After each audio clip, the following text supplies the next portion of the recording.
Y'all get happy. Y'all wake up out there. Come on.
Good evening, everyone out there. Thank you so much for tuning in. I know a lot of people are busy traveling, getting ready for Thanksgiving, trying to get to families that you haven't seen in a while. So I really appreciate you tuning in.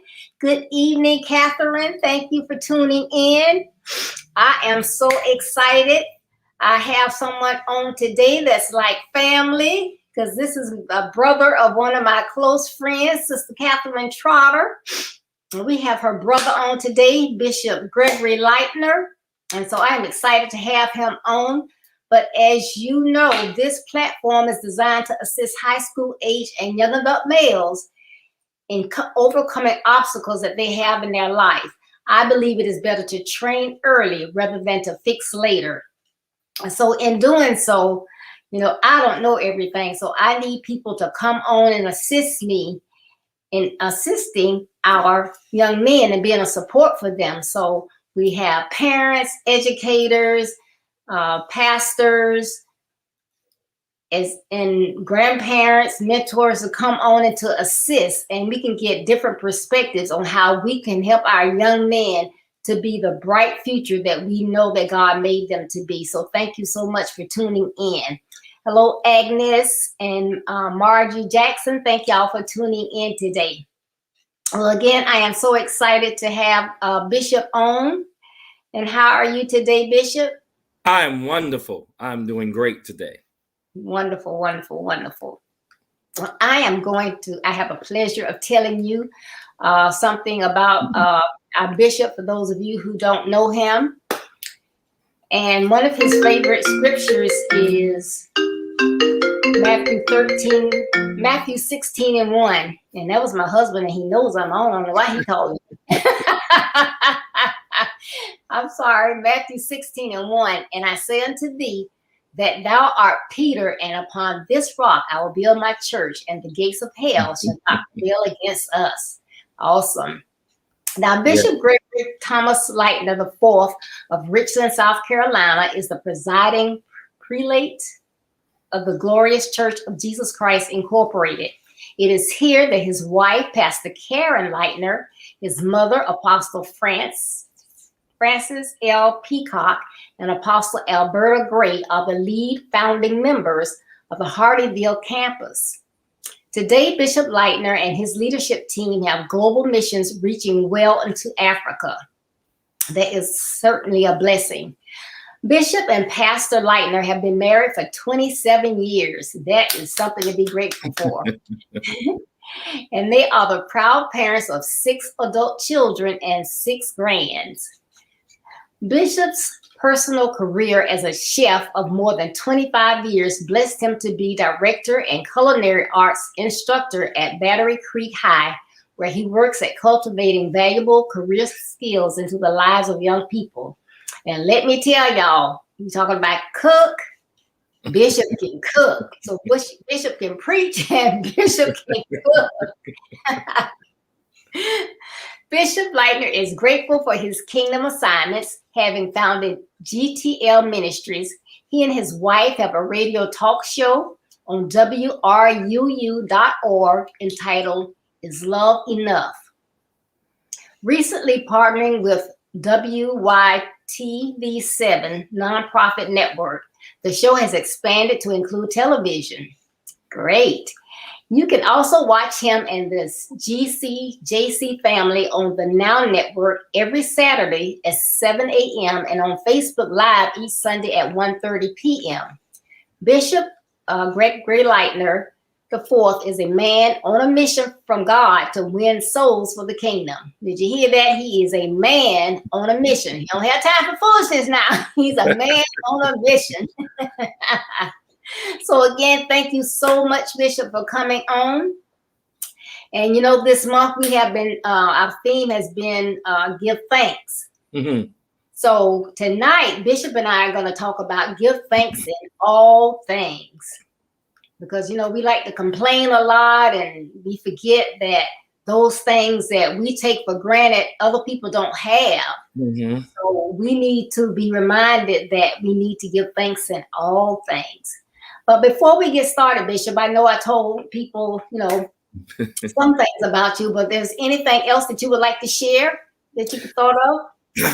I'm very passionate about education, very passionate about family time, and very passionate about ministry.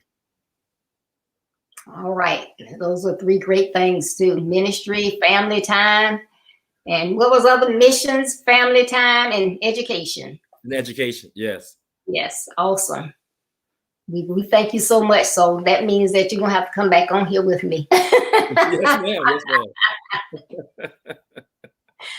All right. Good evening, Carolyn. Minister Coffee, I feel like I have met you before, but I feel like I know you. We have been connecting. Thank you so much for tuning in. Dan Smith and Karen Lightner, thank you all for tuning in.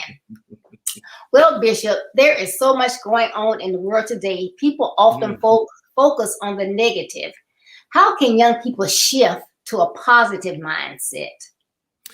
The first thing I would say from shifting from a negative to a positive mindset is to look at what's going on in your life, and there's always something positive you can find. If we focus on the negative, we're always going to be stuck looking at it from that lens. When you start to look at what you're going through in a positive mindset, things will begin to turn around from you. Turn around for you. I'm a believer that we actually create our space by our thoughts, what we're thinking. We're actually putting that out. This is actually how faith works anyway. So the more we put out that negative, that this is going wrong, that this is going wrong, the more we pull that into our space. The moment we begin to shift into a positive mindset and believe it's going to turn around, it will start to turn around. All right. You hear what you have to do now. Stop thinking negative. Because negative begets negative. We don't want that. It does. Yes. All right. So not everyone can see the lesson in the different obstacles that come up against them. Although we may go through, you and I know that God is always there. Mm-hmm. Why is it important to give thanks to God in all things? Whether it's these obstacles that we're going through, we still need to say thank you. Mm-hmm. Mm-hmm. So. Well, I would say this: we need to give thanks for the negative, because most of the time, the negative is what we learn from. Our downfalls, our failures, our disappointments is what teach us. Is what makes us great. Is what pushes us to the place where we are better. Right? We learn more from a failure, from a mistake, than we do from a positive moment. Those failures is what makes us appreciate our positive moments that much more. I can give this example from work. When I first started managing, my executive chef gave me a banquet to do. And, I'm a young manager, over about 50 people, and people are acting out. So you go home. You don't need to be here. You get out. Okay. And my boss is there standing over there. Let him go ahead. Well, I sent too many people home. That meant I had to do all the work. At the end of the night, all the chef said to me was, "You learned, didn't you?" Yes, sir, I did. Because I learned more from my mistake than I did from my positive. So I give thanks. We thank God for every single thing that's going on. Then the Bible says all things work together for the good of them Yes, that love the Lord. definitely, definitely. And as we go through, you might be sick or whatever, or just a lot of times we go through things and it just seems like, oh, woe is me. Just Mhm. awful. I tried to, go get this car and they wouldn't let me get it. Why? And you just so pitiful. And then 5 months down the road, you find out you get that same vehicle or a better deal, less money, Mhm. whatever. Mhm. But you should have been thankful at the time. Apparently, it Mhm. was not your time, but we Mhm. overlook stuff like that. And I'm a firm believer that God shut doors that shouldn't open. He shut doors that shouldn't open, so we're guided to the right door that should open. So every door open for us, we would never get to the right door. So a lot of times God will shut one door because that's not the door we're supposed to walk through. And he's actually leading us to the right door. So we thank God for every shut door that he did not allow me to go through, because that actually could have ruined my life, could have detailed my career, could have put a halt to my destiny, and could have hurt my gift. So thank God he closed those doors. So I was guided to the right door. And when the right doors open, most of the time it is cheaper. It is I didn't have to pay 60,000 for the car. I paid 30 for the car. Yes. And thank you so much. And thank you, everybody, for the comments. I love the engagement. Pastor Lightner says, give thanks for everything, including the failures. Yolanda, hi. She says, give thanks. And she says, teach, Bishop. And That's your my mom, spiritual mom. the mom says, yes, our mind has to change. Yes, we have to change that mindset. And if you are open-minded and study your failures, you can have a do-over and a do better. Yeah, I like that one. If you are open-minded and study your failures, you can have a Mhm. do-over and a be better. That's awesome. Thank you so much. All right. Can you give us an example? And I know you gave us one, but can you give us another example of how you went through something, but you thank God through it and you came out better than before? Well, since this show is geared around young men, I will tell part of my personal story. I didn't learn to read till I was 14 years old because I'm severely dyslexic, meaning I see and write backwards. So instead of writing all ALL, I'm going to write LLA. The kids joke me even in class because a lot of times I send KO instead of OK in a text because I'm dyslexic. So I didn't learn to read till I was 14 years old. I had a middle school teacher that her pleasure was to actually call me up to the board and write a word on the board and have the entire class laugh. And if they did not laugh, she would hit them with a ruler to make them laugh. This was an everyday thing, and sometimes twice a day thing. So when I was actually going through that, I didn't see any good in it.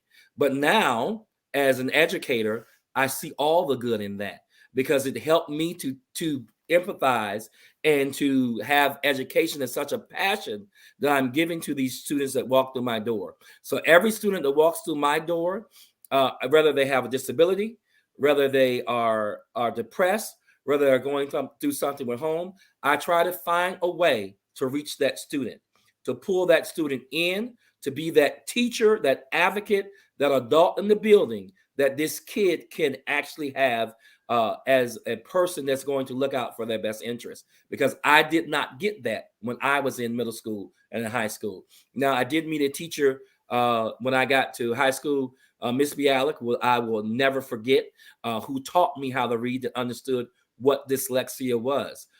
So that was my angel that God sent to me that helped me. But all that I went through shaped me into who I am now. Oh, that's an awesome story. I love that.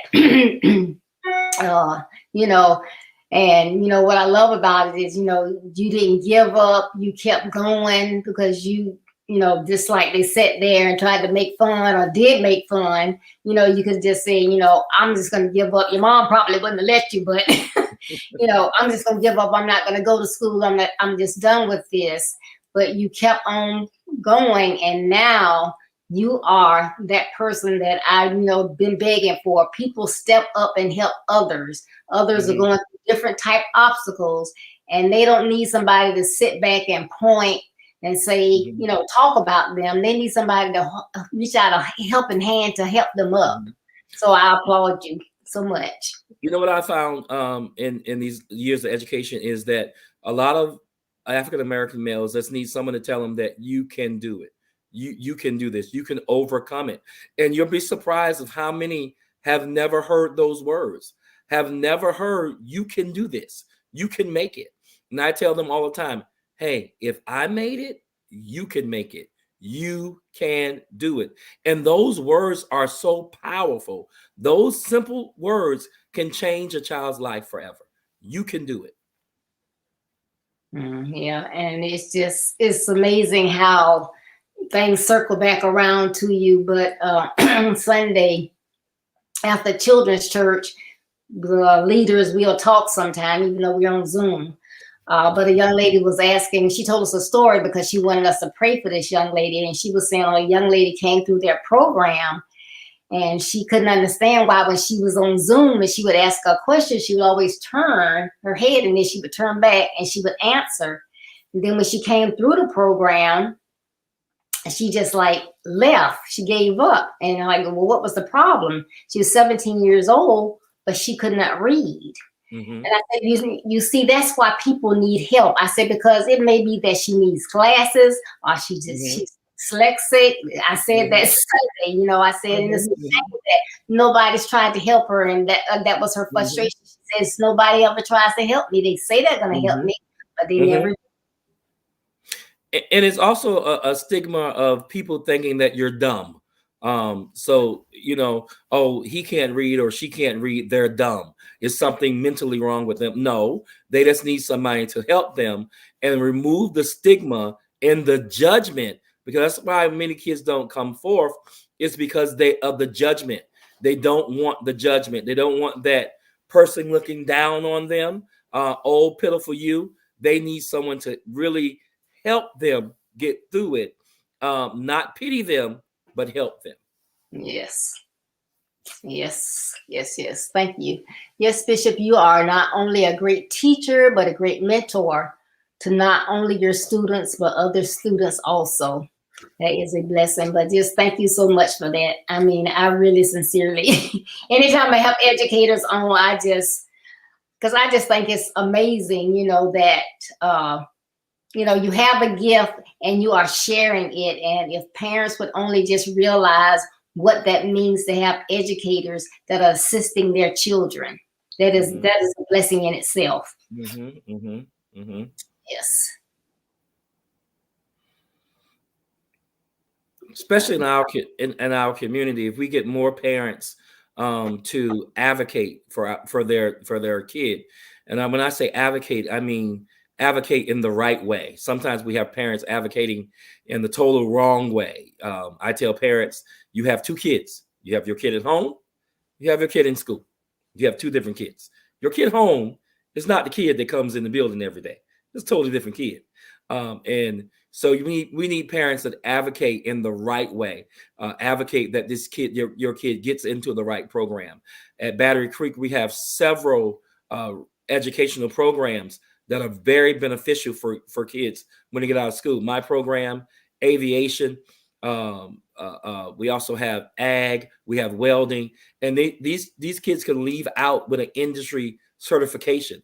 You can walk out of high school with an industry certification. That's huge. You can walk out of high school and go right into a welding a career, or walk out of high school and actually walk out of high school with a pilot license at that, or walk out of high school and go right into a chef's job. That's huge. But we need parents to advocate for their kids to be in the program, and then parents to understand that these programs are not a regular school program that is going to take more time, more effort, and more push for their child to get through it. Mm-hmm. Yes, that is awesome. So random when I said that's what I'm talking about. I know that's right. I mean, you can come out of school and you can be a pilot, a chef. Those are the things we need more of. It is just, amazing. Like some of the things that you're talking about as far as, the kids and being embarrassed. And it might just be that they need glasses or whatever. Mhm. I talk about that in my book. And, we need to, it's just amazing sometimes. I don't understand. It kind of like goes over my head. What is it that you're educator, but you sit there and you see someone that, they lack something. There's something lacking. I think about Michael Orr and his story. I know it was a story, but it was, it wasn't 100%. But, everybody just thought he was just dumb and they was just passing him on and on and on. But that wasn't the case. It was that we learn in different ways. So That's right. He could read, he could hear what you were saying and he could remember and understand enough to pass a test, but he needed someone to understand that. So that's what we need. Right. We need people who really understand and have empathy and want to help our children in education. Education, I tell people, is not a 9 to 5. It is a mission and it is a calling. And if you don't want to be in it for a mission and the calling, you're in the wrong field. Yes, definitely. Yes, that's right. Push your child to live their best life. And when they get in it, they, do the work. And I don't care what it is, because if you get in there and you think, oh, you know what, I think I want to work in sanitation. Well, that's fine, but be the best sanitation worker that you can be. It doesn't matter. Exactly. Because we need someone in every field. In every field. And I also tell people, you were talking about the welding. Everybody does not want to go to college. Maybe they can't afford to go to college, but there's like welding, electrical work, plumbing, all of those. Those are great fields. Even military. If that's where you want to go. Yes. And those are careers that will set you up for life. Those are careers that you're not going to be making pennies. Those are careers that can give you a good life if you choose to go that way. And everyone's not going to go to college. Let's be real. Everyone's not going to go to a 4-year college. Everyone's not going to sit in school for 8 years. But there's other avenues that you can go and actually make a decent living and be comfortable. We've had kids leave out of high school and sign welding contracts for $50,000. This is an 18-year-old making $50,000. You 18, you living good. All right. Tell me we can't do it. I know we can. See, you hear that, people? Our young men can be anything they want to be. They just need some assistance. They can do it. They have it in them. They're just as smart as the next person. Smarter. A lot of ways, smarter. I talked to some young men who have come to my program who were basically doing the total wrong thing. And I talked to them and say, hey, with that gift of gab that you have, that you can make people, because selling is a gift, and it's this mouth that they're using to make people buy. Let's take that same gift and turn it around and get you into management. So the same gift of persuasion you have on the street, we can turn it around in a career and allow you to use your hands, your mouth, and your brain, and allow you to make good money that keeps you out of prison. Yes.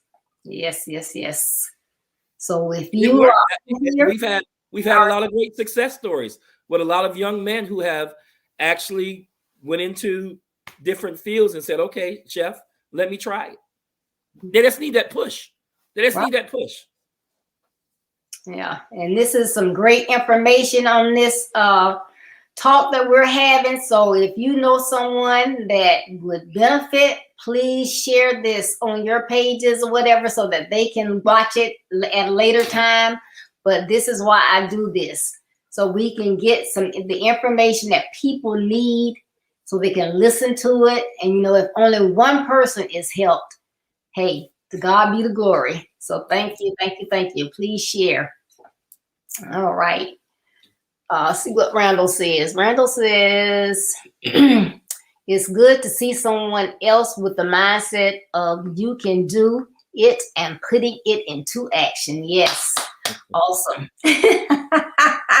That's right, Randall. I love it. Bishop is hitting it out the park. When you are grateful and show this in your life, your overall well-being is better. What is your perspective on this statement?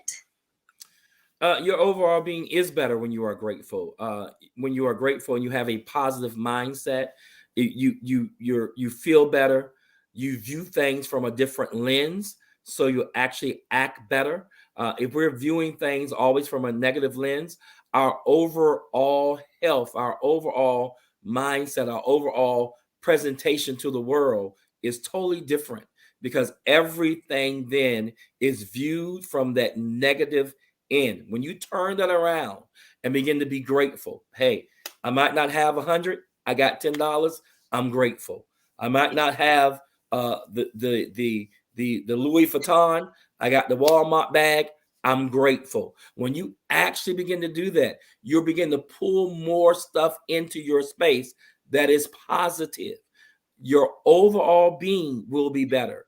You will feel better. You will communicate better. Your relationships will be better, because instead of attacking people, you will begin to understand where they're coming from. You're going to have better conversations.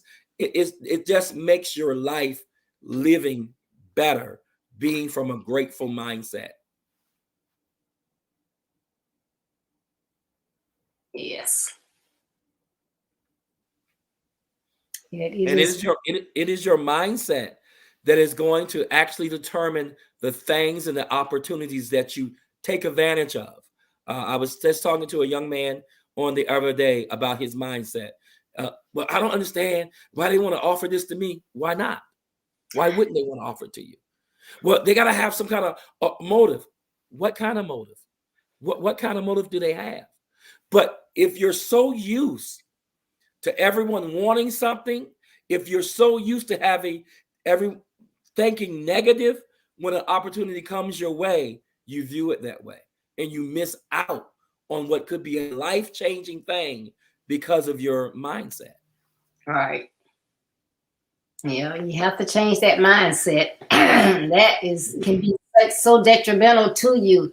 And you know, not only your own negative mindset, but you have to be careful about those individuals that you hang around, because you know they say birds of a feather. So if you always around someone and all they do is talk negative, think negative, and act negatively, that will rub off on you. It will. You will begin to act the exact same way. And positivity, thinking positive, it is actually addicting. Once you start thinking positive, living positive, changing your mindset, you will begin to draw people in your space that's thinking the same way. And the people that are negative will begin to leave your space, because all they want to see is negative things. If you surround yourself with people that have the I can do attitude, this is something that I tell people in my congregation. Don't come to me with a problem. Come to me with the solution. If you saw the problem, you should have saw the solution at the same time. Show me the solution, and then let's build from there. Anybody can point out a problem. Anybody can find a hole. Anybody can say there's the pit, but tell me how to get over the pit. How do we plug that hole? How do we fix that problem? And if you begin to think that way, your attitude will drag those kind of people in your space. All right, amen. You hear it. Let's have that I can do attitude. Pass it on, pass it on. All right. Instead of being thankful for things, maybe the focus should be being thankful in our circumstances, whatever that may be. Now I'm going to tell a little story. There's an old story of a waiter who asked a customer whether he had enjoyed the meal. The guest replied that everything was fine, but it would have been better if they had served more bread. Well, the next day when the man returned, the waiter doubled the amount of bread, giving him 4 slices instead of 2. But still the man was not happy. The next day, the waiter doubled the bread again without success. On the 4th day, the waiter was really determined to make the man happy. And so he took a 9-foot-long loaf of bread, cut it in half, and with a smile served it to the customer. The waiter scarcely could wait for the man's reaction.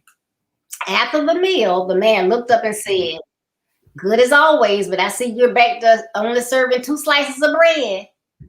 So some people, no matter what you do, he getting 4 times as much bread, but because it was only 2 slices, he looked at it in a negative way. So some people, that's all they see is negative. You know? So some people are confused about why they should be thankful for everything. Others seem to find a reason to complain in everything. So is there any way to get others to understand? You should be thankful and grateful for everything. Stop complaining so much.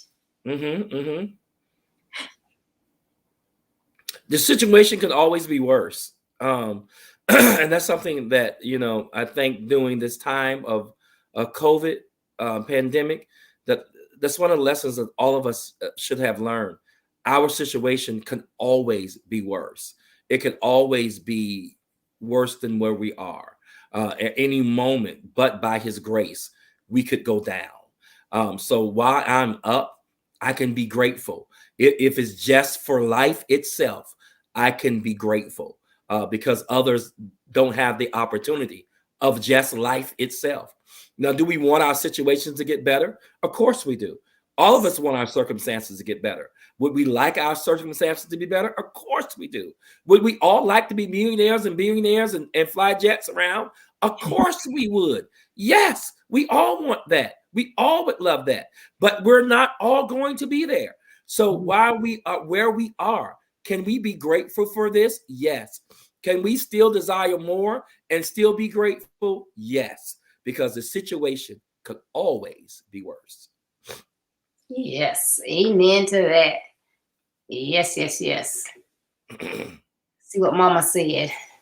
That's good. But some people do only see the negative. They never see the good and be grateful. You are right. No matter what you give some people, they will just never, ever see it, And I mean, I guess some people you're just never going to be able to change.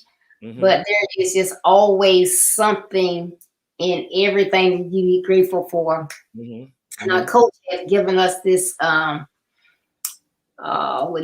challenge, like even before you get out of the bed, just say 5 things to God that you are thankful for. And then you just rattle them off. Well, you should be able, I put it that way, you should be able to just rattle them off. And I often think about the children. I had an attitude of gratitude event last week. And so for that, I wrote a poem. And in that, I was saying how the children, they go outside, they play with the frogs, they look at the trees and whatever. And it made me start thinking, as children, those that like to go outside, they look at the trees, they play with all the different, lizards and frogs, and you're like, playing with that. And they look up in the sky and they see the clouds and they see the different shapes in the clouds. But older, we take all that stuff granted. And God created this world for us. Why don't we go outside sometime like we used to when we were young and say, oh, let me see if I can find the Big Dipper and the Little Dipper and all of this. Because it's all out there. It's beautiful. It may not look like we want it to look every day, but it's raining, but we need rain. It gets cold. We need to get cold, get some of these germs. But it's all out there and it's just so beautiful, Yes. One of my favorite things to do is to actually watch the sunset. I love the sunset, and I also love the sky. I love watching the sky, especially after a storm, because the sky is beautiful after a storm. So that's one of my favorite things to do, and I think my kids have picked that up because they're go outside and watch the sunset as well. It's such a beautiful thing just to watch the sun go down. And while I'm watching the sun go down, usually I'm reflecting on my day. This went wrong, but this was right. God, I thank you for that. This could have been worse. This could have happened. God, I thank you for that. Thank you for getting me out of this. I thank you that you allowed me to say no to that. It's just that time of reflection. And this is a good point for a lot of married men. If you're watching, take your wife and watch the sunset. She'll enjoy it.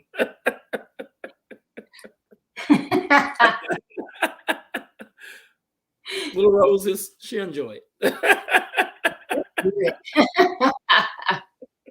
You just, and it's just amazing if you take the time to think and reflect. You can, you just think about things.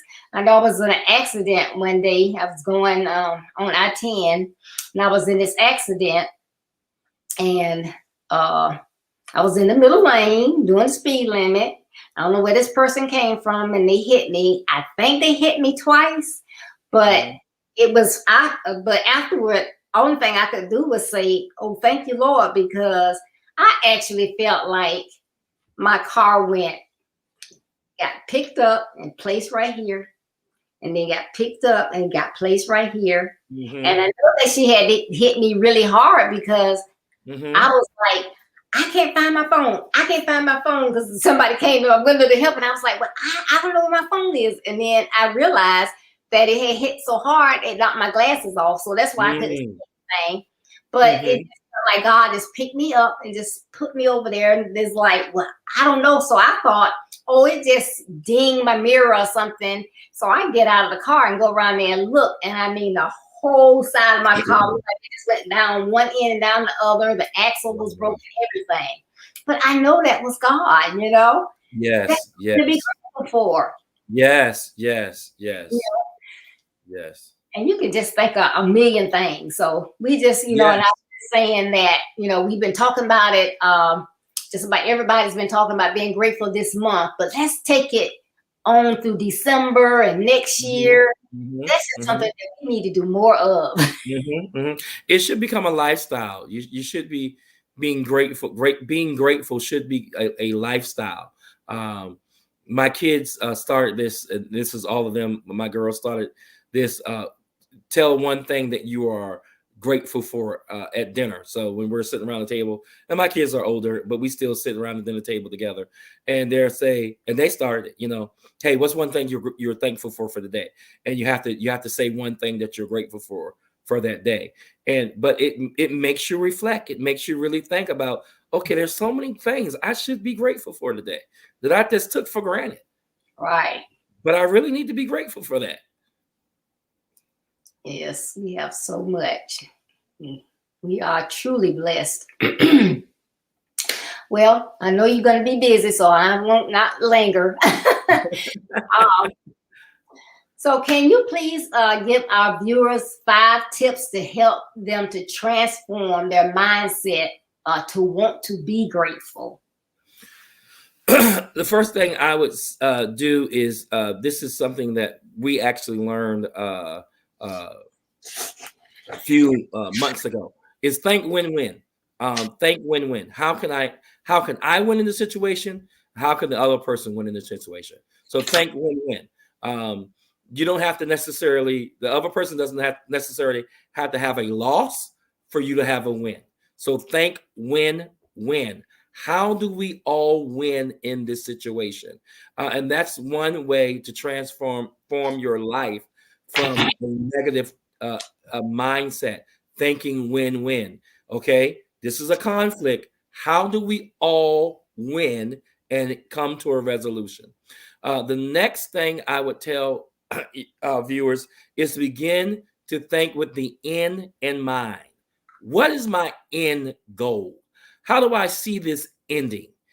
Begin thinking with the end in mind.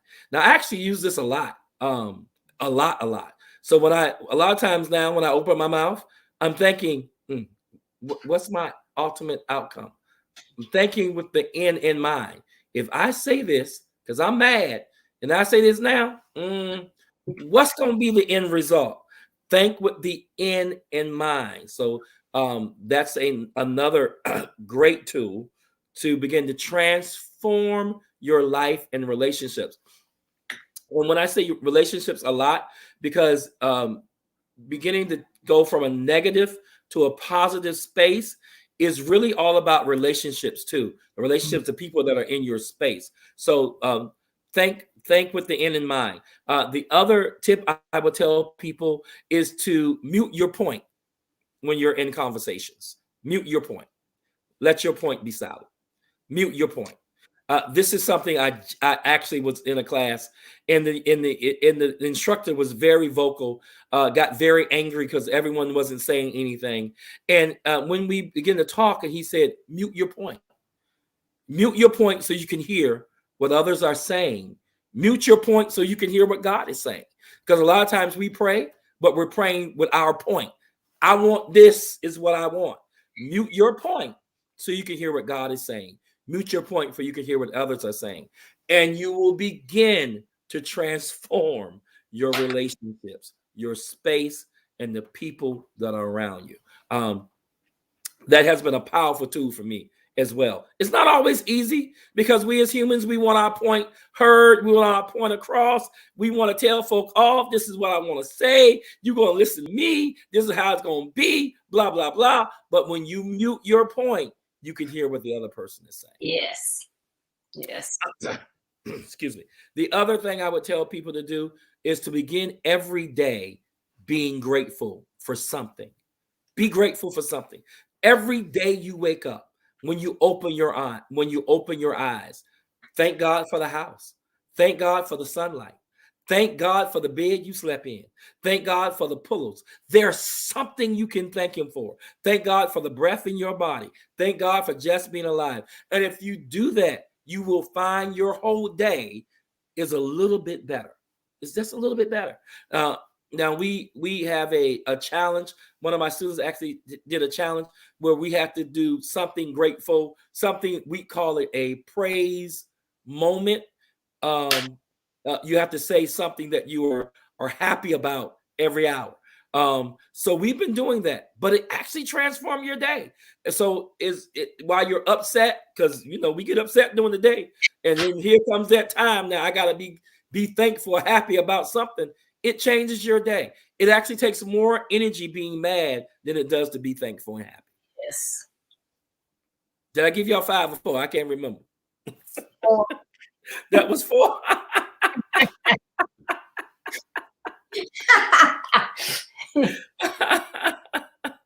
And the last one I would give. Now this is spiritual, but I will. The last one I would give is to develop a prayer life. Develop a prayer life. Prayer is not always. I'm a bishop, so when I'm in church, I'm going to pray this wonderful, pretty prayer. When I'm home, I ain't praying like that. It's just, hey, Jesus, I need some help.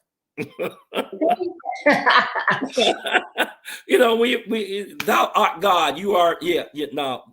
Hey Lord, hey, you still there? Because I need some help right now. Develop a prayer life. I know some young people that write their prayers down. They have a journal. They have a prayer journal, and they journal. They write it down. They write what they want to say to God. Begin to develop that. Begin to develop that prayer life. Developing that prayer life will lead you to a grateful moment. It will lead you to a grateful life. And it also will transform the things in your life. So develop a prayer life. All right. Those are 5 awesome points. Think with the end in mind. Think win-win. Think with the end in mind. Mute your point. Begin every day being thankful for something. And develop a prayer life. A real prayer life. Mm-hmm. Just talk to him. Tell him what you want. Tell him what you need, or telling, give me some advice. Show me which way to go, Lord. Talk to him. Talk to him. Sometimes I'm in my car, I got music playing, and I'm talking to the Lord. Lord, help me, Lord. Help me. I need some help now. Yes. Thank you. All right. Yes. I was trying to see what that was, but it was Carolyn. She had put all the points together. She was just repeating them. Thank you so much. Yes, those were great points. So like I said, please, please, please share this with somebody, because this is just truly have been awesome tonight. I love it. And as we prepare to close, Bishop, is there any other advice that you would like to offer about the importance of being grateful in all things, or anything else that you would like to share? I would say this. It is easy to be negative. It is easy to find things to be negative about. We all have things in our life that are negative. We all have things in our life that are not going well. We all have to deal with situations and circumstances that sometimes are totally contrary to anything to be grateful for. But if you can find the courage, the strength to be grateful for something while you're going through those moments, you will find a strength in the inside of you that will actually get you over those difficult times and difficult situations. It will also give you a strength and courage on the inside of you, that the next time you're facing a situation that is totally contrary to anything you want to be grateful for, you'll be able to go through it with an attitude. I got out of this, the last one, I can get out of this one too. And know this, God has your back. He has you. It doesn't matter what the situation looks like. It doesn't matter how it feels right now. God is still on your side. I am a true believer that God never leaves us or forsakes us. He's always on our side. Always, always. Thank you so much. Those are some powerful words. And thank you so much. I have really appreciated this time with you this evening. And I am sincere. I'll be hitting Carolyn, my new buddy, up so you can come back. Yes, ma'am. I give you a breather. I'll wait till next year. Okay. Yes, ma'am. Well, thank you so much for having us. Oh, anytime, anytime. And before you leave, I know I said it as I was doing your bio, but let people know how they can hear your sermons. And I think I mentioned about a radio show and a TV show, but let us know how we can, everybody can get in contact with you. Or so we broadcast every Sunday morning at 1:30 live on Facebook. We're also on the We're also on the Now Network every Saturday at 7 o'clock. 7 a.m. Sorry, had someone corrected me in the background at 7 a.m. We're also on WYTV 7, Is Loving Enough, and WRUU, Savannah Broadcasting with Is Loving Enough. Both of those have apps you can download, or you can go to Facebook and also follow us there. And then the ministry number, someone's going to have to put that up for me because I am terrible with numbers. Sorry. There it is. You can reach us there at GTL Ministries, Is Love Enough at gmail.com. Thank you. That's good stuff right there. Yes. And we thank God for all the doors that are open. Ministry is continuing to expand. So we thank God for the doors that are open. That's awesome. Many blessings to you and your congregation and everyone. And again, thank you so much. And thank you everyone for tuning in. I know it's a busy week. So on Thursday, I'm normally on Thursday.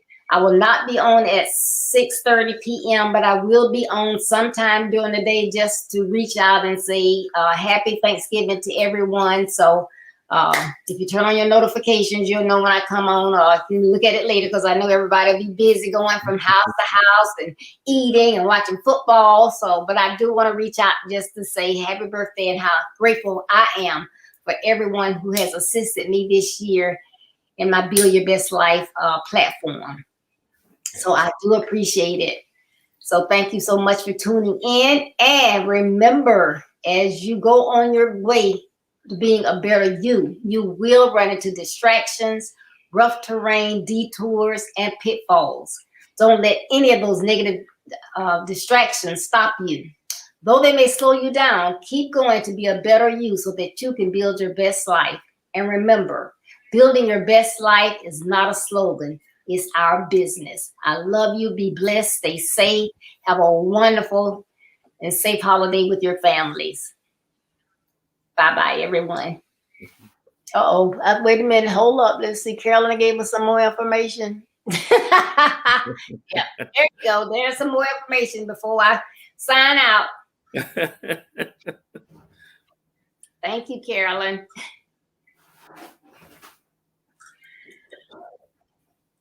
All right. Well, thank you so much. Bye-bye. Bye-bye.